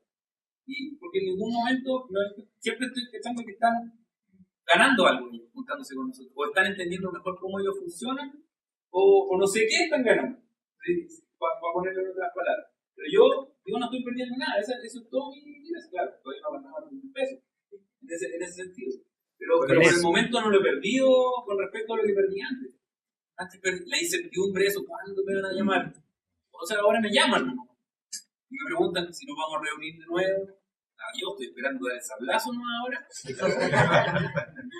Y espero darlo mañana. Bueno, ya di un sablazo hace poco, así que. El otro. O sea, eso es lo único que espero, porque no. Porque de verdad, yo creo que ya sabes cuál es el valor del producto. Entonces no se van a sorprender por los precios. ¿Vale? Tratando que una estrategia que también se puede aplicar dentro de la empresa, que cuando uno tiene que venderle al gerente, en vez de hacer un proyecto que vale millones de dólares, empezando algo más o menos chico y el tipo va viendo el valor, iterando, ahí vendiendo el producto más grande. No, pues sí, la venta esa es la gracia, tampoco es de empresa a empresa. Si cuando uno plantea en el fondo, y al final eso es un poco lo que está tratando de decir Roberto, si la venta es de tecnología o es porque quería hacer un proyecto tecnológico. Si es la gerencia de TI, por eso planteamos que la venta es a negocio, a la gerencia general, la venta pues de ustedes de área de TI a la gerencia general, si no pasa porque seamos nosotros como empresa o otra empresa. Es una venta al fondo de tecnología y que la mejor forma de hacerlo es que se den resultados rápidos y hacer pequeñas partes. Si no, efectivamente caí en las cadenas de los proyectos de banco que son ruedas, ¿no? Y al final, el otro año es partir, ya, este año sí que terminamos, es como la dieta, mañana sí que parto la dieta, y al final mañana cierro el proyecto y nunca lo cerráis al final.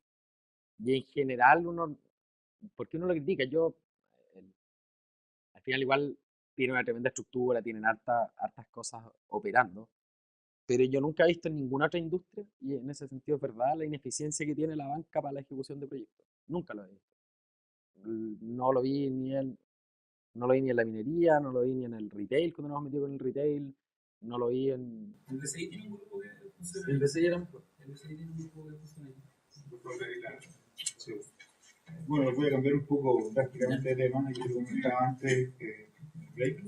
Me gustaría conocer la experiencia de ustedes en el emprendimiento, es decir, las problemáticas principales, la red de apoyo y a veces esos vaivenes, cómo fueron salvados. Tú hablabas de pérdidas de 60 pagos, de repente, claro, una anécdota, pero esa plata de algún lado sale, deja algún bolsillo que roto por ahí. Entonces, un poco esa experiencia de red de apoyo, necesitar un inversionista. Hay hartas cosas. La oficina partió en el 2007, partí yo originalmente solo y partí sin ni un peso y fuimos construyendo sobre la marcha. Y siempre en el fondo hay crecido apalancado. En el fondo vais generando lucas y con las mismas lucas vais creciendo sobre la misma marcha. Y la oficina desde que partió se ha reinventado 7 veces. O sea, 2009 vino la primera crisis, la oficina dejó de vender, veníamos con súper buenas ventas, justo ese año habíamos invertido para crecer y se caen todos los proyectos. Y los fijos de la oficina cubrían un tercio de los sueldos. Entonces, nos faltaba todo este gap que no lo cubrimos y efectivamente tuvimos que reducirnos y empezar a bajarnos y al final ese año terminó reinventándose completamente la oficina. Y siempre te vaya a pillar con problemas. Cuando hicimos el emprendimiento de Guapos, que en un minuto ganamos mucha plata y después perdimos mucha, al final del proyecto se perdieron 400 millones de pesos. Sí. No, pero la suma de los dos se perdieron con 400 millones de pesos al final. El plata de eso, mucha la ponemos nosotros, de la misma plata que entra a la oficina. Hemos ocupado Synaptic, produce plata y con la plata hacemos más cosas. En algún minuto no debería resultar, otras veces no. Efectivamente hay mucha red de apoyo hoy en día que te puede prestar plata. Hay mucha gente que está dispuesta a invertir. Nos han llamado varias veces para ofrecernos plata. Pero también tenéis que tener ojo porque son medio como pactos con el diablo también. Y es que, o sea, por ejemplo, ¿en qué etapa está la oficina? ¿En qué etapa está Synaptic? Ahora Synaptic está en una etapa en que prueba muchas cosas todavía. Hacemos muchas cosas y de repente tenemos, no sé, sabéis que da lo mismo, quiero hacer ese proyecto. No me interesa si no tenéis plata, lo quiero hacer nomás. Y por último, podéis tomar la libertad de hacerlo. Y recibir inversión ya te empiezan a restringir mucho ese tipo de cosas. O los gastos que hacéis, por ejemplo, o sea, llegó enero, por ejemplo, y se nos ocurrió que queríamos hacer la ISO, que queríamos pagar un curso de metodología ágil. Y la dirección, y muchas veces la decisión pasa netamente por temas económicos. Generalmente nuestras decisiones no son tanto por temas económicos, son más temas, no voy a decir hormonales, porque a veces que estamos, pero son mucho más porque es lo que te gusta al final. Entonces, muchas veces efectivamente las decisiones no van acordes solamente con queremos crecer, ser mucho más grande. Igual hemos hecho proyectos que han crecido harto y nos han generado harta plata. Y después le hemos gastado en otras cosas y le hemos perdido. Y no hemos fusionado o no hemos asociado con gente y hemos hecho proyectos después de 8 meses trabajando, no sé, y 60 millones de pesos invertidos se va a la basura. Y no ha pasado, y no ha pasado una vez, y no ha pasado otra vez. El último problema, por ejemplo, el año pasado veníamos creciendo como avión. En enero empezamos a gastar plata y dije, ya, este año es el año que nos consolidamos. Aparte de todo lo que habíamos vendido, los fijos que tenía la oficina, teníamos muchos más proyectos vendidos. Y viene enero de este año y empezamos a gastar esa plata, a contratar más gente, que hicimos harta en estructura. Viene febrero, se nos empiezan, los proyectos ya estaban cerrados, incluso no estaban firmados los contratos, y se empiezan a caer por temas de contingencia, pero fue una dominó. Y a la fecha se nos han caído 400 y tantos millones de pesos en proyectos, o 450, que deberían haber estado, que estaban adentro y debería estar adentro de la plata. Ya, entonces, efectivamente, el golpe es difícil de asimilarlo, y al final lo único que te queda es que si te gusta lo que haces, y eso ya va mucho más por el lado del emprendimiento. A mí me gusta lo que hago al final. No sé si lo hago, o sea, todo el mundo quiere vivir bien, quiero ganar plata para hacer las cosas, pero al final no es lo que me motiva tanto la plata. En ese sentido, claro. Entonces, muchas veces hemos generado harta plata y después la hemos perdido en otros proyectos, probando otras cosas. Con algunas te va mejor, con otras te va peor. ¿Y a dónde lo sacáis? ¿O cuál es el límite? ¿Qué es lo que podéis jugar? ¿Hasta cuánto estáis dispuestos a ceder? ¿Cuánto estáis dispuestos a perder? ¿Qué tan dispuesto podéis estar a encalillarte? ¿O qué tan dispuesto podéis estar a transar? Que yo, un inversionista, ya es netamente personal. A nosotros nos han ofrecido varias veces, o me han ofrecido de plano comprarnos la piscina, o me han ofrecido ponernos, inyectarnos plata, me han ofrecido asociarnos con empresas más grandes, y siempre hemos sido súper reacios, yo lo he desechado hasta el día de hoy por un tema de que quiero conservar una línea de empresa que quiero. Y si empiezo a transar con la velocidad de decisión, claro, un par de meses después de que perdimos estos proyectos, tuvimos que volver a reinventar la oficina y cambiar la propuesta como estábamos haciendo las cosas. Y la rapidez que tenemos hoy en día para hacerlo y para probar es algo que no tendríamos de otra manera. La presentación nunca la seguimos de cómo era, pero voy a llegar al final a ver si se me quedó algo. Esta era un poco la propuesta al final que queríamos llegar, de claro que queríamos hacer ahora, o en qué está enfocada gran parte de la oficina, que genera el valor inmediato. Entonces, disponibilizamos lo urgente, lo importante, y entregamos el mayor valor asociado a eso. Eso sí, le puedo dar un aplauso a los invitados.